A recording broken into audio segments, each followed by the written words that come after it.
Well, we have been looking at several weeks all the steps and events that lead up to Christ being crucified. We talked about His Jewish trials, His Roman trials, and all the various things that went on there.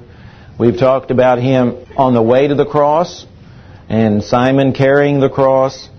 And now we are to about 9 o'clock on Friday morning. About 9 o'clock Friday morning is where we are today. And basically the first thing that we find in these verses, and it's found in all four accounts of the gospel, is they crucified Him. And you think that there would be a very long, elaborate, detailed description of that. But that's just what it says. They crucified Him. There were all kinds of crosses in the first century. There were X's, ones that look like an X. There were ones that looked like a capital T. There was ones that looked like a lowercase t. There were numbers of different kinds. One of the clues we have as to the type of cross He was crucified on is found in Matthew chapter 27. So let's turn there for a moment. Matthew 27.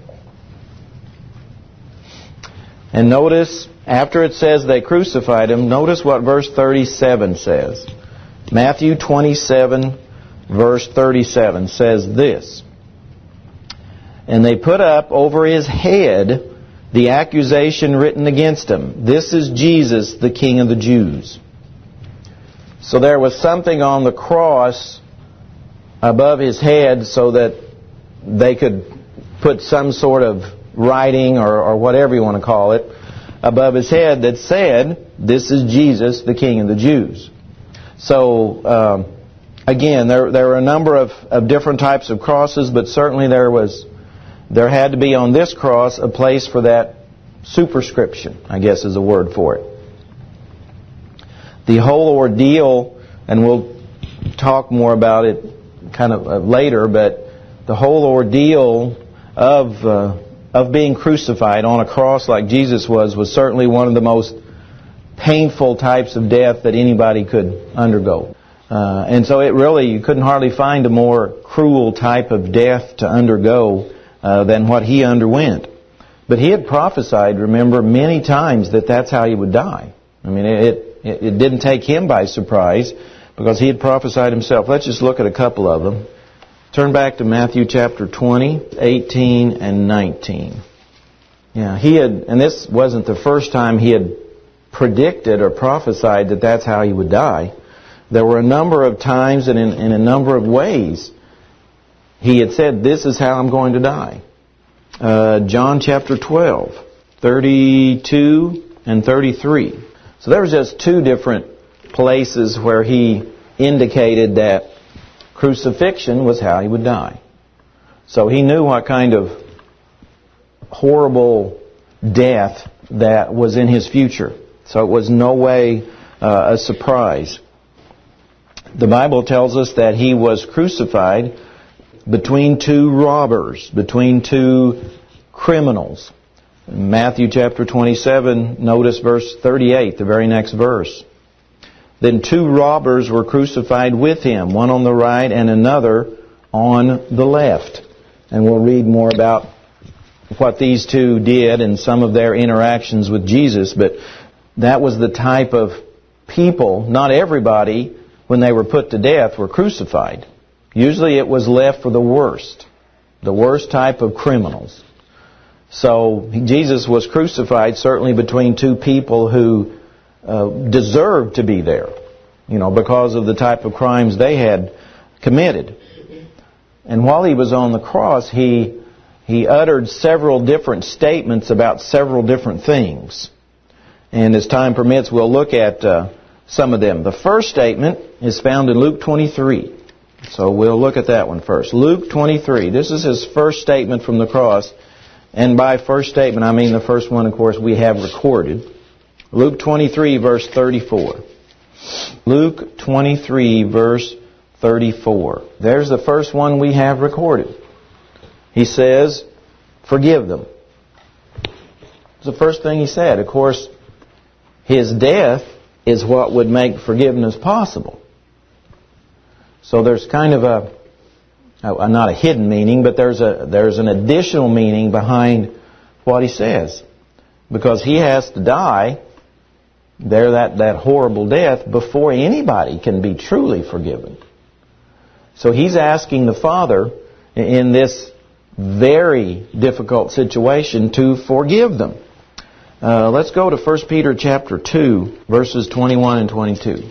So he didn't retaliate, I guess is the point that I want to make. He didn't retaliate in any way. He knew when he came into this world that everything that happened was pointing to him being on the cross in the first place. I mean, he knew that was his destiny. So he knew what was going to happen, and he knew what was lying ahead for him. And when it actually happens, when he's there on the cross, when he's being crucified, the first thing we have recorded is, Father, forgive them. We see again, what kind of person, what kind of character he was. It talks about there in 1 Peter 2 about giving us an example. How he suffered and all those things he did. And of course we have to understand the context, like kind of was brought up, about why he was saying, Father, forgive them. And I think there's some lessons in there for us as well. But we have to look at everything the Bible says, obviously. Because some people will take the thief on the cross here in a minute and not look at anything else the Bible says about that. So it's always a mistake to look at just one instance and assume we know everything about that topic from one instance. Because like I said, people make some terrible mistakes about the thief on the cross that we'll see in a minute. So we learn that's the first thing we have recorded. And Jesus had taught, remember, at the very beginning of His ministry, remember the Beatitudes that we studied back in Matthew chapter 5? Or started in chapter 5 and then, of course, went on about how we are to treat other people. A lot of the Beatitudes and the Sermon on the Mount's about how we're to treat people. So He was giving us an example on the cross of how to treat people. All right. The Roman soldiers, Carl read this, they divided His garments. They cast lots for them. Okay, they were real concerned about who was dying on the cross. So they took His garments and they cast lots for them. And several of the other accounts include the same thing. So that's what they were doing. They were the ones that were responsible. But this was prophecy. What? The Roman soldiers, of course, they didn't know they were fulfilling prophecy. But it was prophesied that would happen. Psalm 22. Let's go back to Psalm 22. And we'll see how this was prophesied. And this psalm is about the Messiah and especially about His suffering. Psalm 22 verse 16 says, For dogs have surrounded me. The congregation of the wicked has enclosed me. They pierced my hands and my feet. I can count all my bones. They look and stare at me. They divide my garments among them, and for my clothing they cast lots. And that was written, 1,500 years or so before the death of Christ. So there was a prophecy, and pretty much that whole psalm is about the Messiah, that they would do that. They would be surrounding Christ, the Messiah, like dogs, like scavengers. And of course in the first century, dogs were not pets, they were scavengers. And so he said they're like scavengers. And what are they doing? They're taking one of the last things that I own, that I have, which is, my garments, and taking them and casting lots to see who got them. And he mentioned, again, the piercing of the hands and feet. Exactly. Yeah, there's at least half a dozen right there in that one little part of Psalm 22 that talks about how He would die. All the things that would happen. And like I said, that's just one of many, many, many places in the Old Testament that talk about how He would die and where He would die and why He would die. All of those things. All of them. Yeah, that's you have to really twist the Bible to not see those. I mean, you have to put blinders on or something. So so the soldiers, and again, they had no idea they were fulfilling prophecy, but they were. They were doing exactly what the Old Testament said was going to happen. Now, while he's there, and you can imagine how horrible these soldiers are, because he's there on the cross, excruciating pain from being crucified, and they start hurling abuse at him. So let's just make it even worse. Let's just start, abusing him and mocking him. Let's, if you're still in Luke 23, let's begin in verse 35. Luke 23, verse 35. And the people stood looking on, but even the rulers with them sneered, saying, He saved others, let him save himself, if he's the Christ, the chosen of God. The soldiers also mocked him, coming and offering him sour wine, and saying, If you're the king of the Jews, save yourself. And an inscription also was written over him in letters of Greek, Latin, and Hebrew, This is the King of the Jews. Then one of the criminals who were hanged blasphemed him, saying, If you're the Christ, save yourself and us. I mean, there was, several different groups of people, individuals who were mocking him, sneering at him, making snide remarks, all of these things. Any type of abuse they could think of.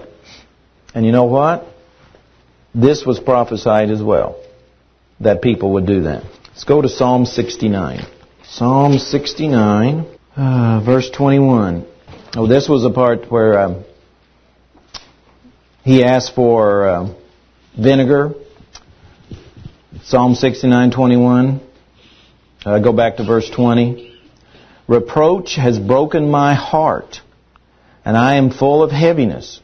I looked for someone to take pity, but there was none, and for comforters, but I found none. And of course we just saw there weren't. They were hurling abuse at him.